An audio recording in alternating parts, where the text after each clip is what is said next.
Amados irmãos, vamos ouvir nesse instante a pregação da palavra do Senhor. Voltaremos a nossa atenção nesta manhã para a carta de Tiago, capítulo 1, versículos 12 a 15, é o texto da pregação. Mas inicialmente faremos uma leitura nos versículos anteriores. Então vamos começar a nossa leitura no capítulo 1, versículo 1, até o versículo 11, a leitura e o texto da pregação, 12 a 15.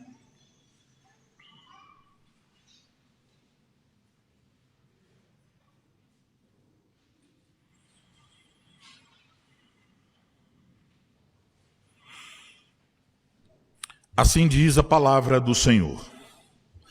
Tiago, servo de Deus e do Senhor Jesus Cristo, às 12 tribos que se encontram na dispersão, saudações. Meus irmãos, tende por motivo de toda alegria ao passardes por várias provações, sabendo que a provação da vossa fé, uma vez confirmada, produz perseverança. Ora, a perseverança deve ter ação completa para que sejais perfeitos e íntegros, em nada deficientes. Se, porém, algum de vós necessita de sabedoria, peça a Deus, que a todos dá liberalmente, nada lhes impropera, e ser-lhe-á concedida. Peça, porém, com fé, em nada duvidando, pois o que duvida é semelhante à onda do mar, impelida e agitada pelo vento. Não suponha esse homem que alcançará do Senhor alguma coisa. Homem de ânimo dobre, inconstante em todos os seus caminhos. O irmão, porém, de condição humilde, glorie-se na sua dignidade, e o rico na sua insignificância, porque ele passará como a flor da erva, porque o sol se levanta com seu ardente calor, e a erva seca, e a sua flor cai, e desaparece a formosura do seu aspecto, assim também se murchará o rico em seus caminhos. Agora o texto da pregação, versículos 12 a 15. Bem-aventurado o homem que suporta com perseverança a provação, porque depois de ter sido aprovado, receberá a coroa da vida, a qual o Senhor prometeu aos que o amam. Ninguém, ao ser tentado, diga, sou tentado por Deus, porque Deus não pode ser tentado pelo mal, e Ele mesmo a ninguém tenta. Ao contrário, cada um é tentado pela sua própria cobiça, quando esta o atrai e seduz. Então, a cobiça, depois de haver concebido, dá à luz o pecado, e o pecado, uma vez consumado, gera a morte. Até aí, a leitura da palavra do Senhor. Vamos orar. Ó Santo Deus, Pai amado, obrigado, Senhor, pelo privilégio de ler a Tua palavra e agora pelo privilégio de ouvir a exposição da Tua palavra. E como nós sabemos que não podemos depender de nós mesmos, que a nossa confiança, esperança está no Senhor, oramos e pedimos Tua graça para que o Senhor use aquele que há de falar, que Ele tenha a sabedoria do céu, que Ele fale com fidelidade a Tua palavra, que Ele honre o Teu nome, que Ele nos apresente Cristo. Dá a cada ouvinte ouvir sincero, temente. Dá a cada uma a capacidade de prestar atenção, que os pensamentos não fiquem vagueando em questões da vida do dia a dia, como dívidas, preocupações, problemas, entretenimento e quaisquer outras coisas, mas que o nosso coração possa estar diante do Senhor com plena atenção e que em cada um de nós haja o rogar constante para que o Senhor nos fale nos edifique, nos transforme, nos molde à imagem do Teu Filho Jesus Cristo, pela Tua Palavra e pelo Teu Espírito Santo. Oramos então em nome de Jesus. Amém. Amém.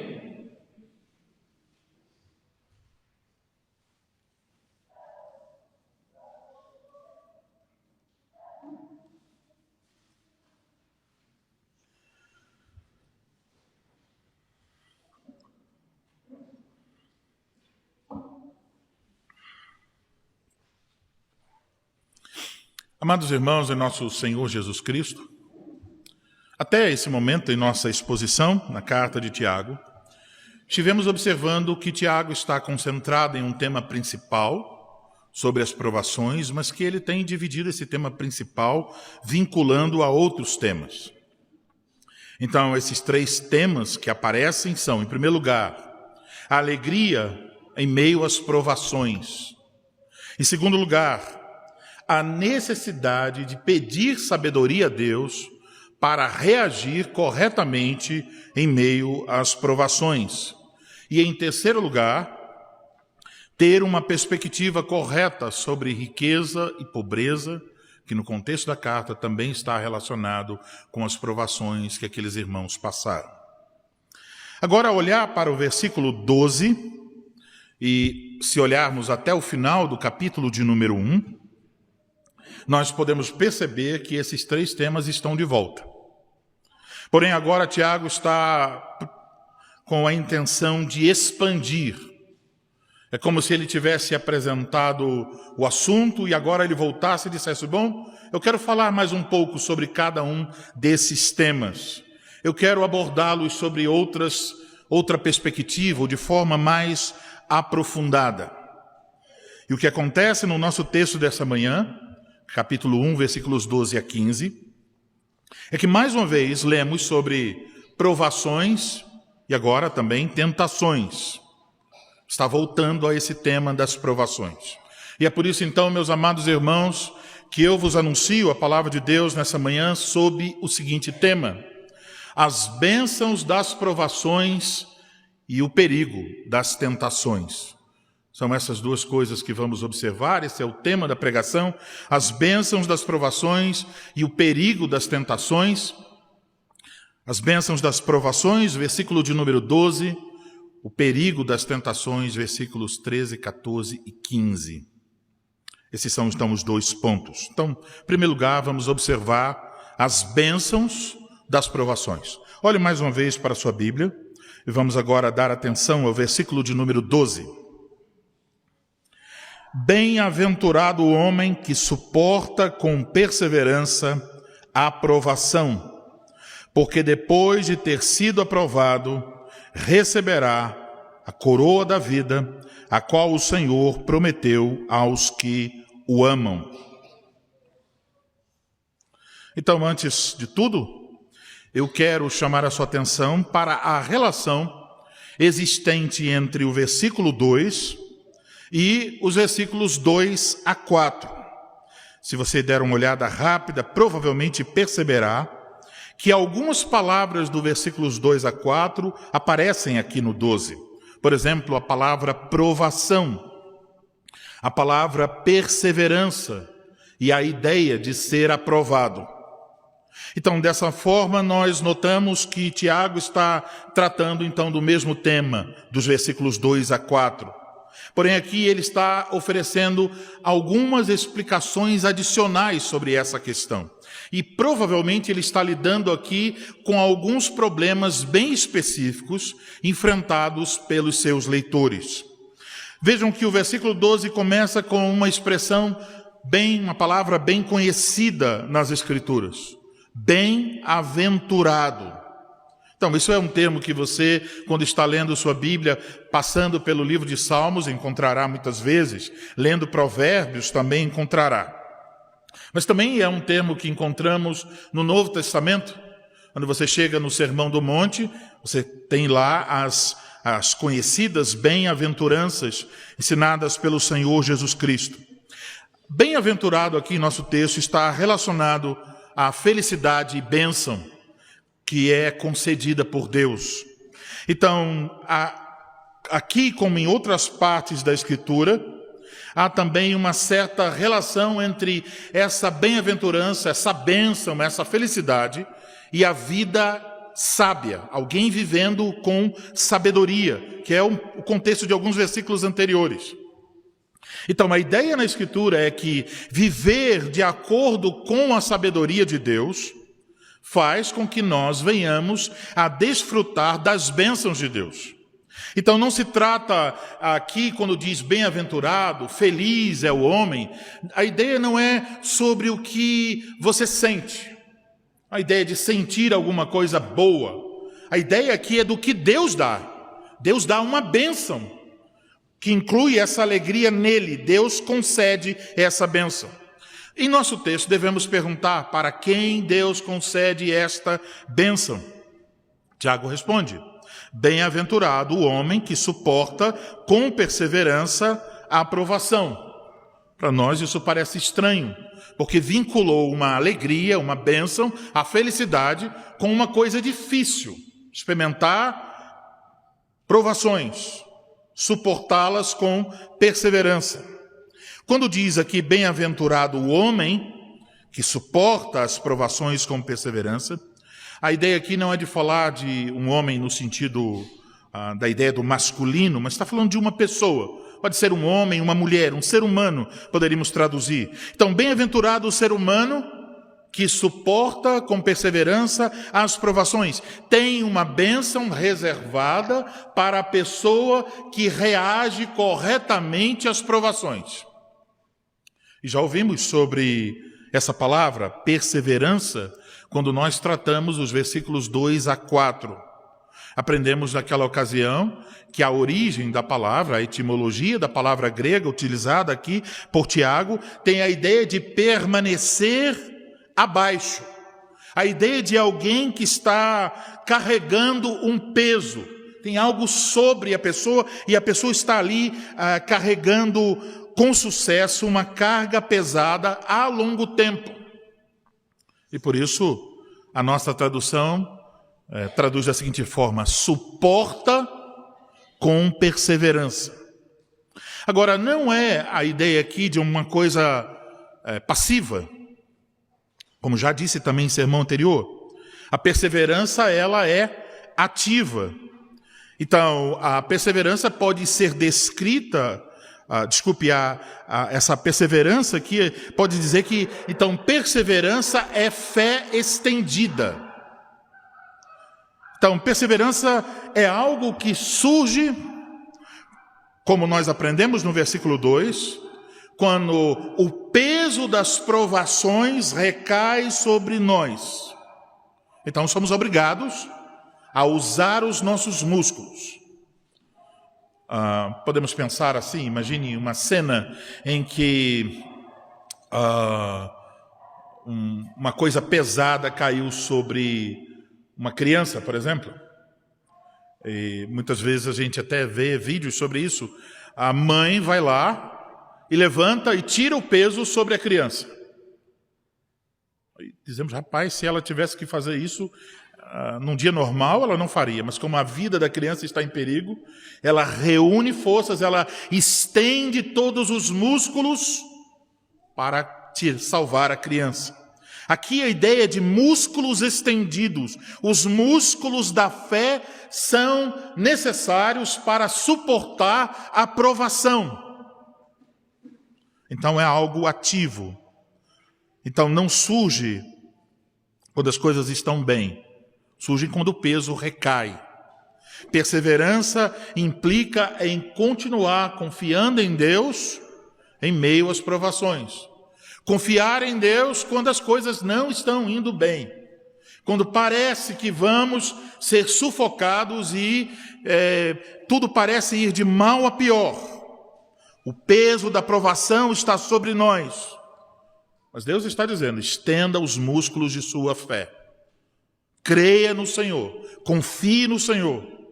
Então, as provações nos forçam a desenvolver os músculos da fé. Assim sendo, quando reagimos corretamente às provações, os testes externos, com perseverança. Isso nos leva a nos aproximarmos de Cristo, e o Espírito Santo usa isso para nos moldar conforme o caráter de Cristo. Por isso o Tiago disse no versículo 2, podemos nos alegrar em meio às provações, porque as provações, no final das contas, trazem para nós essa grande bênção, seguir a Cristo e ser parecido com Cristo. Mas aqui no versículo 12, Tiago está acrescentando alguma coisa a mais sobre isso.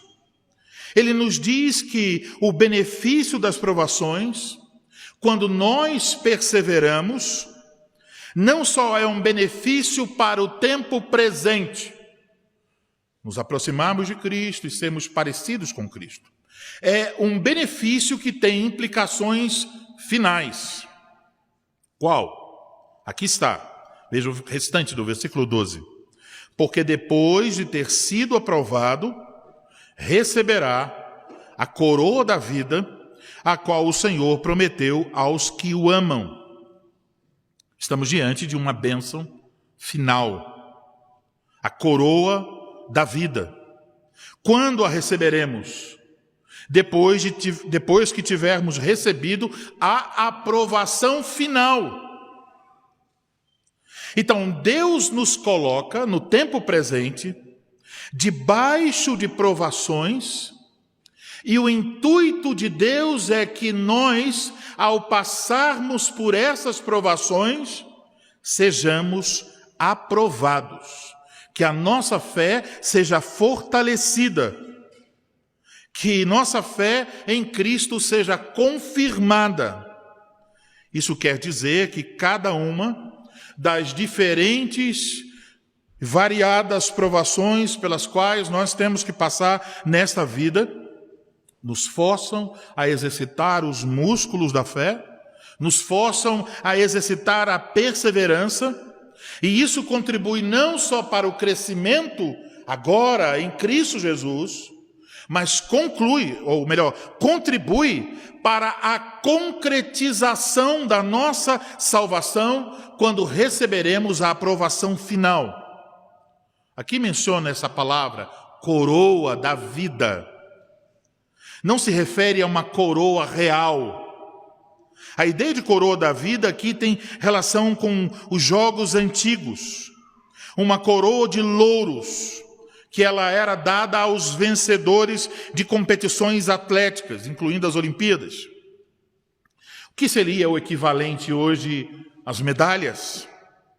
Então, a ideia de você ser aprovado é que quando terminar podemos dizer, essa corrida, você vai receber uma recompensa. Hoje diríamos, você vai receber uma medalha. Não é de ouro, não é de prata, não é de bronze.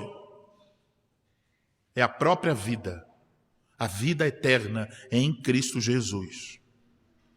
Isso quer dizer que vamos receber finalmente todas as bênçãos da salvação. Aquela ideia do que já temos e ainda não. Isso chega a um fim, teremos plenamente.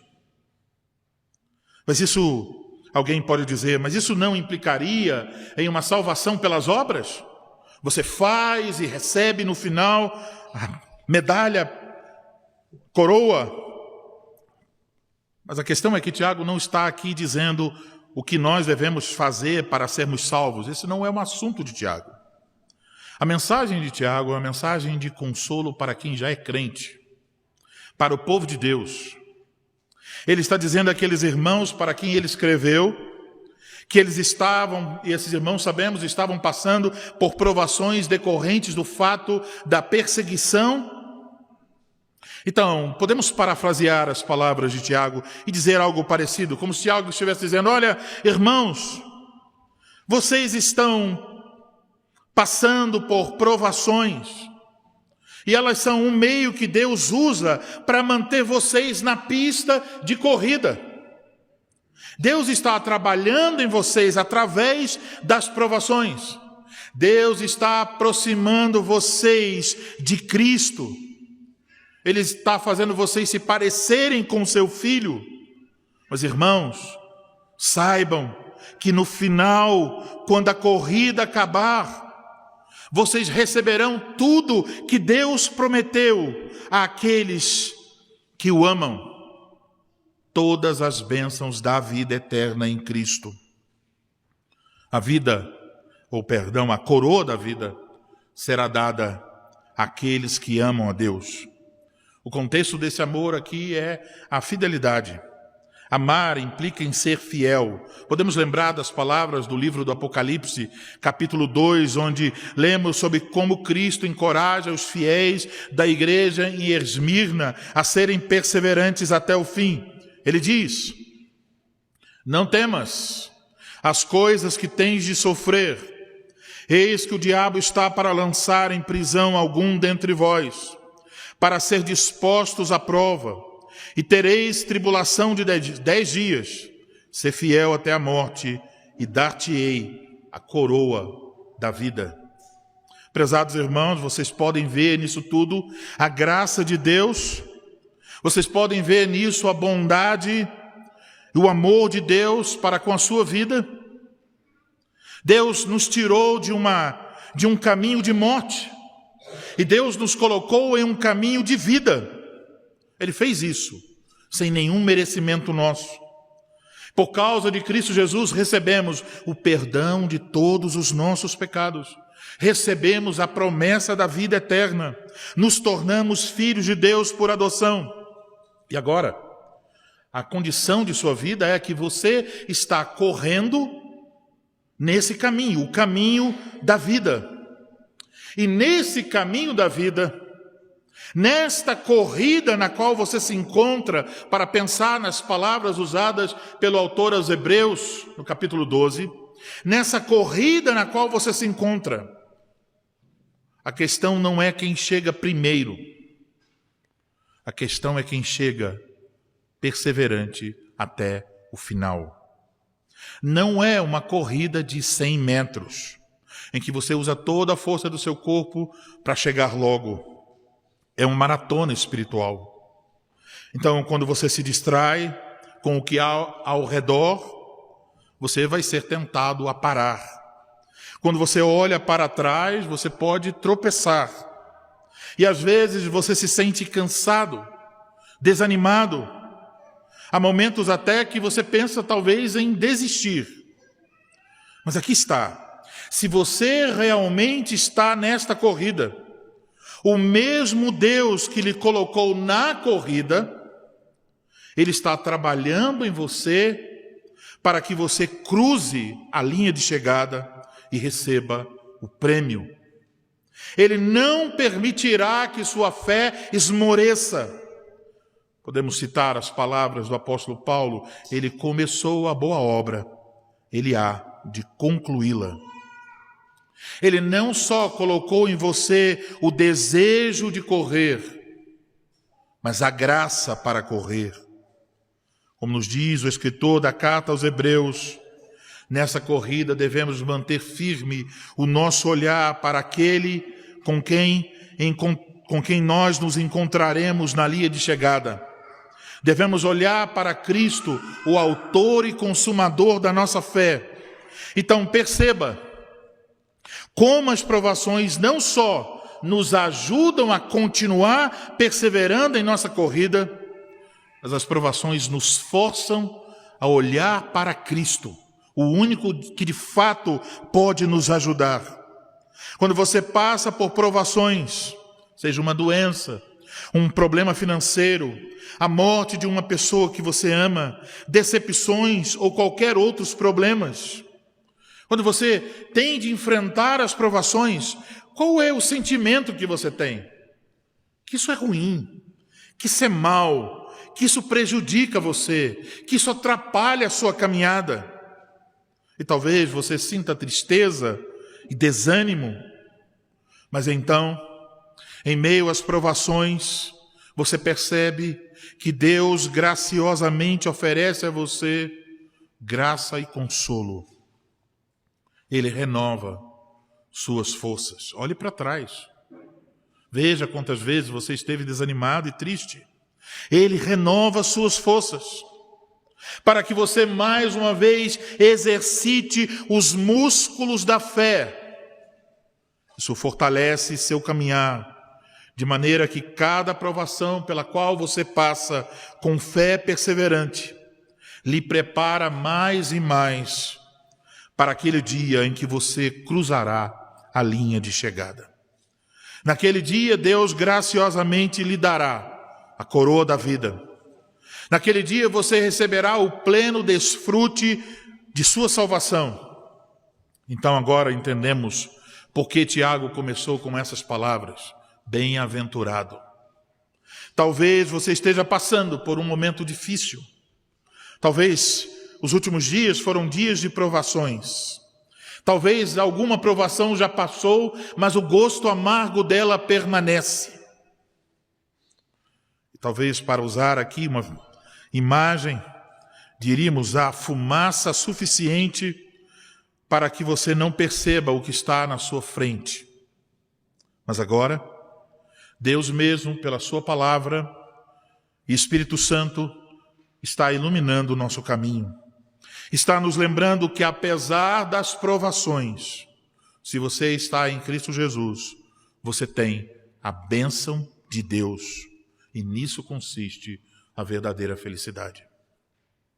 E mesmo quando lhe parecer que nada de bom virá de suas aflições, lembre-se que Deus está ensinando você a perseverar. E que ao final você vai receber o pleno desfrute de tudo que Cristo conquistou para nós. Então, meus irmãos, vocês amam a Deus? Se você ama a Deus, é isso que Ele tem prometido a você. Reconheçam a bondade de Deus em meio às provações pelas quais vocês já passaram, estão passando ou haverão de passar. Encorajem-se a si mesmos e a outros com as promessas firmes e infalíveis de Deus. Mas, amados irmãos, sejam cuidadosos. Sejam muito cuidadosos para não reagir de forma errada às provações. Isso nos leva ao segundo ponto: os perigos das tentações. Versículos 13 a 15 devemos ler agora.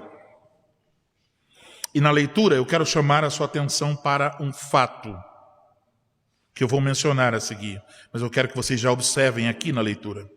O fato é que no texto grego, as mesmas palavras usadas no versículo 12 são usadas no versículo 13. Por exemplo, quando você lê no versículo 12, provação, e você lê no versículo 13, ninguém ao ser tentado, diga, sou tentado por Deus, porque Deus não pode ser tentado, Ele mesmo a ninguém tenta. Versículo 14, cada um é tentado. No texto grego, todas essas palavras e verbos são a mesma. Então, a palavra significa teste. E o teste pode ser um teste que visa aprovação ou um teste que visa queda. Então, vamos ler versículo 13.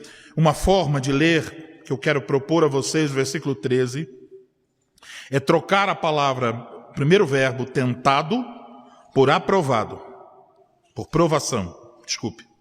Ninguém ao ser provado, diga, sou tentado por Deus. Porque Deus não pode ser tentado pelo mal e Ele mesmo a ninguém tenta.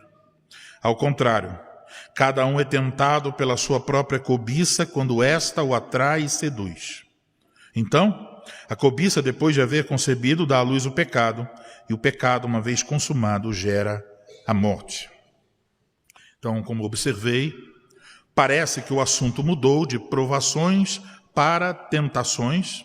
É uma mudança de fato, mas aqui temos a mesma palavra grega em nosso texto.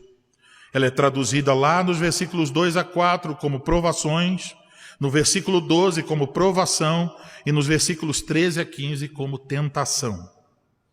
Ela se refere ela pode se referir a um teste. Ela pode se referir a um teste externo perseguição, inimigos, problemas.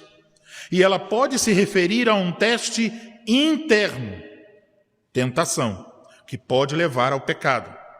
Então, como saber qual a melhor tradução? O contexto é que vai sempre indicar. Então, como eu disse, uma tradução possível para o versículo 13 seria a seguinte: ninguém ao ser provado diga sou tentado por Deus. Então, qual é a ideia de continuação do assunto? O Tiago está falando sobre provações e agora ele fala sobre um perigo. É que em meio às provações, reagindo de maneira errada, sendo provado, você caia em pecado e depois diga: caí em pecado porque Deus me colocou nesta situação. Então, se mantém assim, com essa tradução, a relação entre o versículo 12, que trata de provações, e os versículos 13 e 15, que falam de tentações. Essa tradução, colocando ninguém ao ser provado, ela ajuda a perceber, então, essa relação. Então, o que Tiago quer mostrar é o outro lado da moeda.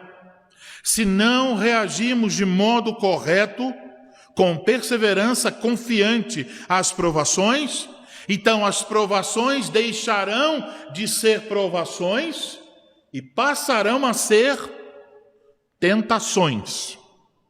Ao que parece, as pessoas para quem Tiago escreveu estavam culpando Deus, inventando desculpas para os seus próprios fracassos e pecados. É como se Deus fosse o culpado por não terem perseverado. Como se Deus tivesse colocado tropeços no caminho do seu povo para nos fazer cair. Tiago diz: não, Deus não faz isso. Então Tiago está procurando mostrar qual a origem das tentações. E a primeira coisa que ele nos diz é esta: as tentações não têm origem em Deus. A razão apresentada é a seguinte: porque Deus não pode ser tentado pelo mal e Ele mesmo a ninguém tenta. Então, com isso, Tiago não está negando que Deus nos coloque sob teste para fortalecer a nossa fé. Ele faz isso. Mas Tiago está negando que a afirmação de que Deus testa os homens com más intenções, para levá-los ao pecado. Tiago diz: Deus não faz isso. Colocando de outra forma, embora Deus possa provar seus servos a fim de levá-los à perseverança da fé, Deus nunca procura nos induzir ao pecado e destruir a nossa fé. Esse não é o objetivo de Deus. Isso seria contrário ao caráter santo e justo do Senhor. Então, de onde vem? Por que uma provação pode transformar-se em uma tentação? Qual é o problema? Tiago responde: cada um é tentado pela sua própria cobiça. O problema está dentro de nós. A tentação vem dentro de nós. Isso, Tiago diz, se dá com cada pessoa. Em todos nós, a tentação vem de dentro. Surge da nossa própria cobiça. Queremos algo, então nos entregamos àquilo. A palavra cobiça aqui se refere a um desejo intenso por alguma coisa imprópria. Uma coisa que, nesse caso, atrapalha a nossa caminhada, a nossa busca de Deus. E para esclarecer o que isso significa, Tiago vai usar aqui diversas figuras de linguagem bem conhecidas de seu tempo. Veja que ele usa dois termos bem próximos. Ele diz, primeiro, atrai. Essa expressão usada por Tiago aqui, atrai, ela remete à pesca ou à caça. O que faz com que o peixe morda a isca? É que a isca é alguma coisa que atrai o peixe. Então, ele é arrastado. O que faz com que um animal caia numa armadilha? é porque a pessoa vai colocar na armadilha alguma coisa que atrai aquele determinado tipo de animal. Assim também a cobiça, o desejo por algo nos atrai, nos arrasta naquela direção. O segundo termo, bem próximo, é seduz, usado também para se referir à isca e metaforicamente para falar de enganar alguém através de agrados, ou seduzir alguém, ou iludir alguém. A cobiça nos oferece algo e assim ela nos engana. Tiago nos diz que os pensamentos e desejos pecaminosos que promovemos e permitimos crescerem dentro de nós, nos puxam, nos seduzem, nos arrastam para o pecado. Obviamente, o que nos atrai e seduz são coisas diferentes dependendo da pessoa. De modo que nós podemos dizer que as tentações são feitas sob medida para cada um de nós. Agora, versículo 15, percebemos que há uma sequência. Tiago nos diz que o que vem depois, que nós somos atraídos e seduzidos pelas nossas cobiças. Tendo sido atraído pelo nosso desejo interior, o desejo leva a uma ação pecaminosa. E aqui também há uma metáfora. Tiago fala do ciclo do pecado como se fosse um processo de reprodução. Podemos aqui ver 3 gerações. O desejo como pai, o pecado como filho e a morte como neto. Observe que Tiago não menciona o diabo aqui. Sabemos que o diabo é o tentador. Mas aqui Tiago quer mostrar a nossa responsabilidade. Ele quer mostrar que a tentação de pecar vem da nossa própria natureza pecaminosa. O diabo pode usar isso, mas ele está usando porque há um desejo em nosso coração. E, portanto, a conclusão é que nós não devemos nos atrever de colocar a culpa em Deus por termos falhado no teste. Agora, amados irmãos, devemos reconhecer, nem sempre reagimos de forma correta às provações com as quais nós nos deparamos. Às vezes, em vez de mantermos a nossa confiança no Senhor, nós cedemos à tentação. Nós nos entregamos aos desejos do nosso coração. Vamos pensar em alguns exemplos para que isso fique claro. Por exemplo, então, você pode passar por uma dificuldade financeira e, de repente, você é tentado pela cobiça do seu coração a questionar a providência de Deus. Então, veja o caminho. Deus manda você uma prova. Você deve confiar no Senhor. E em meio aos aspectos difíceis da providência, aí você vai e diz, eu me endividei ainda mais, eu fui procurar o agiota porque Deus, na sua providência, me colocou nessa situação. Você estaria fazendo a mesma coisa que os leitores de Tiago, querendo dizer, eu fui tentado por Deus, Deus me induziu a pecar.